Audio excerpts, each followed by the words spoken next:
നമസ്കാരം. നിത്യജ്യോതിഷത്തിലേക്ക് എല്ലാ മാന്യ പ്രേക്ഷകർക്കും സ്വാഗതം. ഇന്ന് 2024 ഓഗസ്റ്റ് മാസം 1-ാം തീയതി 1199 ആണ്ട് കർക്കിടക മാസം 17-ാം തീയതി വ്യാഴാഴ്ച. ഇന്ന് ഉദയനക്ഷത്രം മകയിരമാണ്. മകയിര നക്ഷത്രം രാവിലെ മാത്രമേ ഉള്ളൂ. അത് കഴിഞ്ഞാൽ തിരുവാതിര നക്ഷത്രത്തിലേക്ക് പോവുകയാണ്. ഈ രണ്ട് നക്ഷത്രങ്ങൾ വന്നാലും ശുഭനക്ഷത്രം തന്നെയാണ്. അത് മകയിരമായാലും ശരി, തിരുവാതിര നക്ഷത്രമായാലും ശരി, ശുഭനക്ഷത്രമാണ്. അപ്പോൾ ശുഭനക്ഷത്രവും ശുഭദിനവുമായി വന്നിരിക്കുന്ന ഇന്ന് ശുഭകാര്യങ്ങൾക്ക് വളരെ അനുകൂലപ്രദമാണ്. എന്ത് ശുഭകാര്യങ്ങളും നമുക്കിന്ന് ചെയ്യാം. ശുഭകാര്യങ്ങൾ ചെയ്യാൻ അനുകൂലപ്രദമായ ദിവസം ശുഭകാര്യങ്ങൾ മാറ്റിവെക്കരുത്. നമുക്ക് ഓരോന്ന് ചെയ്യുന്നതിന് അമാന്തം കാണിക്കരുത്. നാളെ ആവട്ടെ എന്ന് മാറ്റിവെക്കാതെ അന്ന് ശക്തമായി പ്രവർത്തിക്കണം. അതേപോലെ തന്നെ ഇന്ന് ബർത്ത്ഡേ വന്നിട്ടുള്ളവർ, ഇപ്പം മകയിര നക്ഷത്രം ബർത്ത്ഡേ വന്നിട്ടുള്ളവർ, കർക്കിടക മാസത്തിലെ മകയിരം നക്ഷത്രം ബർത്ത്ഡേ വന്നിട്ടുള്ളവർക്ക് ഒരു വർഷത്തെ ഫലത്തെയാണ് നമുക്ക് ഈ ദിവസം കൊണ്ട് ചിന്തിക്കേണ്ടത്. വാർഷിക ഫലത്തെ ചിന്തിക്കുമ്പോൾ, ഒരു വർഷത്തെ ഫലത്തെ ചിന്തിക്കുമ്പോൾ നിങ്ങൾക്ക് വളരെ ഭാഗ്യദായകമായ ഒരു വർഷമായിരിക്കും. കാരണം വ്യാഴാഴ്ച ദിവസമാണ് കിട്ടിയിരിക്കുന്നത്. വ്യാഴം എന്ന് പറയുമ്പോൾ ധനകാരകനാണ്, മനസ്സിൻ്റെ പുരോഗതിയെ തരുന്നവനാണ്, ദൈവത്വം വർദ്ധിപ്പിക്കുന്നവനാണ്, സാമ്പത്തിക നേട്ടത്തെ ഉണ്ടാക്കി തരുന്നതിനൊപ്പം ജോലി, അതുപോലെ സൗഭാഗ്യങ്ങളെ പ്രദാനം ചെയ്യുന്ന ദശാനാഥനാണ് ശരിക്കും വ്യാഴം. ആ വ്യാഴത്തിൻ്റെ ദിവസം തന്നെ നമുക്ക് വന്നിരിക്കുകയാണ്. അപ്പോൾ നിങ്ങൾ വളരെ ഐശ്വര്യപ്രദമായി തീരും. എത്ര സമയദോഷം ഉണ്ടെങ്കിൽ പോലും നിങ്ങളെ ബർത്ത്ഡേ വന്നിരിക്കുന്നത് വ്യാഴാഴ്ചയും ആയിട്ട് വരികയാലും വളരെ ഐശ്വര്യഫലത്തെ പ്രദാനം ചെയ്തു തരും. അപ്പോൾ നമ്മൾ വ്യാഴ ആഴ്ച വന്നതുകൊണ്ട് അതിൻ്റെ ഫലം പൂർണ്ണമായി ലഭിക്കാൻ വേണ്ടി വിഷ്ണു പ്രീതി വരുത്തി പോകണം. വ്യാഴനെ തന്നെ പ്രീതിപ്പെടുത്താൻ വേണ്ടി വിഷ്ണുവിനെ പ്രീതിപ്പെടുത്തി പോകണം.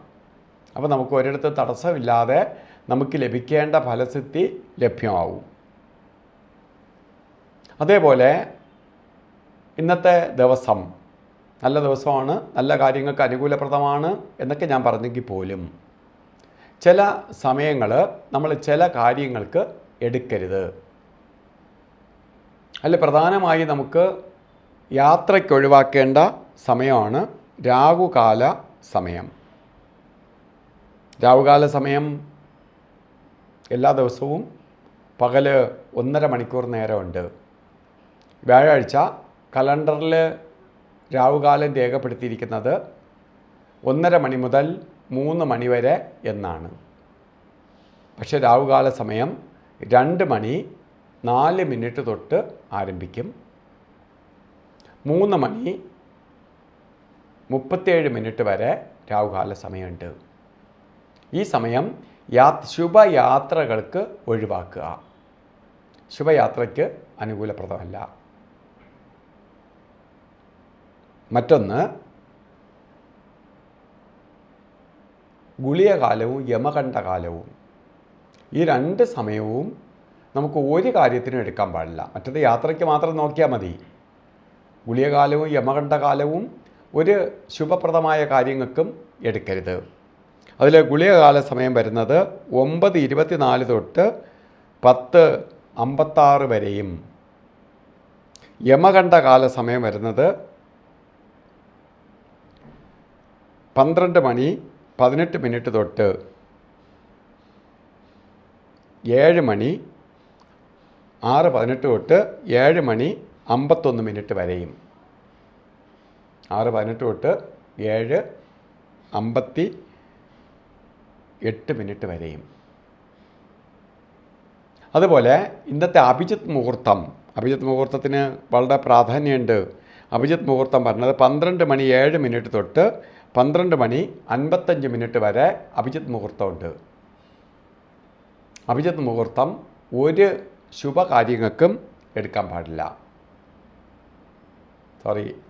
എടുക്കാൻ പാടില്ലാത്തതല്ല, എന്ത് ശുഭകാര്യങ്ങൾക്കും എടുക്കാവുന്ന ഒരു സമയമാണ് അഭിജിത്ത് മുഹൂർത്തത്തിൻ്റെ കാലഘട്ടം. എടുക്കാൻ പാടില്ലാത്തതല്ല, എടുക്കാൻ കൊള്ളാവുന്ന, ഈ ദിവസത്തിൽ തന്നെ ഏറ്റവും അനുകൂലപ്രദമായ സമയമാണ് അഭിജിത്ത് മുഹൂർത്ത സമയം. അത് 12:07 തൊട്ട് തുടങ്ങും. 12:55 വരെ ഉണ്ട് അഭിജിത്ത് മുഹൂർത്തം, 48 മിനിറ്റ് നേരം. ഇന്നത്തെ ദിവസം വ്യാഴാഴ്ചയാണ്. വ്യാഴത്തിൻ്റെ കളറ് മഞ്ഞ കളറാണ്. അപ്പോൾ മഞ്ഞ മിക്സായിട്ടുള്ള കളറോ മഞ്ഞ കളറോ നമ്മളെ വസ്ത്രധാരണത്തിൽ ഉൾപ്പെടുത്തുന്നത് നന്നായിരിക്കും, ഐശ്വര്യപ്രദമായിരിക്കും. അത് ഡ്രസ്സായിട്ടായാലും ശരി, അല്ലെങ്കിൽ പൊട്ടായിട്ടായാലും ശരി, അല്ലെങ്കിൽ കർച്ചിപ്പായിട്ടെങ്കിലും കരുതുന്നത് ഭാഗ്യദായകമായ അവസ്ഥയ്ക്കിട വരും. അപ്പോൾ ഈ ദിവസം നിങ്ങൾക്ക് ഭാഗ്യദായകമായി തീരട്ടെ എന്ന് സർവേശ്വരനോട് പ്രാർത്ഥിച്ചുകൊണ്ട് നിർത്തുന്നു. നന്ദി, നമസ്കാരം.